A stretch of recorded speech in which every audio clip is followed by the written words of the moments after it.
Il y a des voix qui traversent les frontières. Des artistes qui ne chantent pas seulement, mais qui incarnent un peuple, une histoire, une fierté. Floby, c'est plus qu'un nom. C'est une légende.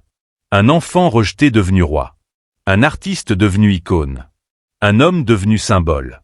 Dans cette vidéo, on plonge dans le parcours incroyable de celui qu'on appelle le Baba national, le Kirikou d'Afrique, le King Zoudanga. De ses débuts dans les rues de Ouagadougou à ses triomphes au palais de la culture d'Abidjan, en passant par Paris, Bamako, Bouaké. Floby a conquis l'Afrique avec sa voix, son cœur et sa rage de vivre. Si tu es fan de musique africaine, de parcours inspirants, ou simplement de talent brut, abonne-toi maintenant à cette chaîne.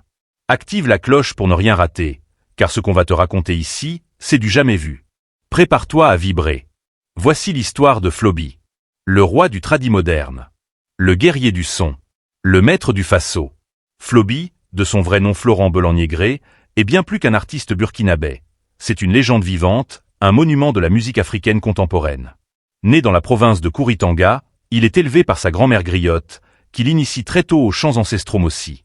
Cette transmission orale, profonde et spirituelle, devient la pierre angulaire de son identité artistique. Dès l'enfance, Floby développe une sensibilité musicale rare, une capacité à ressentir et à exprimer les émotions du peuple à travers la voix et les instruments. Mais son destin ne s'écrit pas sans douleur.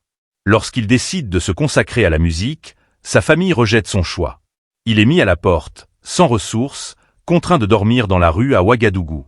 C'est dans cette adversité qu'il forge sa résilience. Il chante dans les maquis, joue dans les quartiers, et compose avec une rage douce, celle de ceux qui n'ont rien à perdre mais tout à prouver. En 2006, Floby fait une entrée fracassante sur la scène musicale avec son premier album Mam Soré. Le public découvre un artiste à part, qui fusionne les rythmes traditionnels du Burkina avec des sonorités modernes. Guitare, balafon, kora, percussion, le tout porté par une voix puissante et sincère. Il invente un style qu'il appelle le tradi moderne, une musique enracinée mais ouverte sur le monde. Très vite, il devient le porte-voix des sans-voix, celui qui chante pour les orphelins, les déplacés, les jeunes en quête d'espoir. En 2010, il réalise un exploit historique. Il remplit le mythique stade du 4 août à Ouagadougou pour la sortie de son album Wenmi.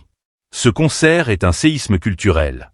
Jamais un artiste burkinabé n'avait mobilisé autant de monde. Floby devient une légende nationale. Mais c'est à l'international que Floby confirme sa stature continentale. Il ne se contente pas d'un seul concert à Abidjan, il en donne 2, et pas n'importe où, au Palais de la Culture de Trècheville, le temple de la musique ivoirienne. Le premier est déjà un défi relevé, mais le deuxième, le 9 février 2025, est un triomphe absolu. Devant plus de 5000 spectateurs, Floby entonne l'hymne national du Burkina Faso, repris à l'unisson par une foule en délire. Des drapeaux burkinabés flottent dans la salle, des artistes ivoiriens comme Petit Denis, MC1 et DJ Lewis viennent le soutenir. Ce soir-là, Floby ne donne pas juste un concert. Il fait vibrer Abidjan au rythme du Faso, il unit 2 peuples par la musique, il grave son nom dans l'histoire culturelle de l'Afrique de l'Ouest. Mais Abidjan n'est pas le seul lieu. Floby se produit aussi à Paris, en mars 2023, dans une salle comble où la diaspora burkinabé l'accueille comme un héros. Il y livre une performance magistrale, mêlant émotion, puissance et communion. À Bamako, il est reçu comme un frère. Sa musique résonne dans les rues comme un cri de ralliement. À Bouaké, en Côte d'Ivoire, il est acclamé comme la légende vivante, preuve que son aura dépasse les frontières. Et bien sûr, à Ouagadougou, il reste le roi incontesté. En mai 2025, il donne un concert géant au stade municipal pour célébrer son album Burkina Faso, devant une foule en transe. Ce n'est plus un artiste qui chante, c'est une nation qui s'exprime à travers lui. Côté distinction, Floby marque l'histoire des Koundé, les trophées de la musique burkinabé. Il remporte le Koundé d'or à 3 reprises, devenant le seul artiste burkinabé à décrocher 3 fois cette récompense suprême.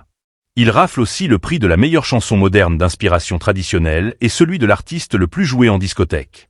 Ces trophées ne sont pas que des médailles, ils sont le reflet d'un lien indéfectible entre Floby et son public. Mais Floby, c'est aussi une personnalité hors norme. Sur scène, il est charismatique, magnétique, capable de faire vibrer des foules entières. Hors scène, il est humble, accessible, profondément attaché à ses racines.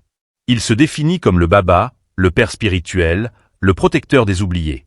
Il est surnommé le Kirikou d'Afrique, le King Zoudanga, des titres qui traduisent son aura et son impact culturel. Il est parrain de plusieurs initiatives sociales, notamment pour les orphelins et les jeunes défavorisés. Il incarne une forme de leadership artistique et moral rare en Afrique. Aujourd'hui, Floby n'est pas juste un chanteur. Il est une voix, une âme, un symbole.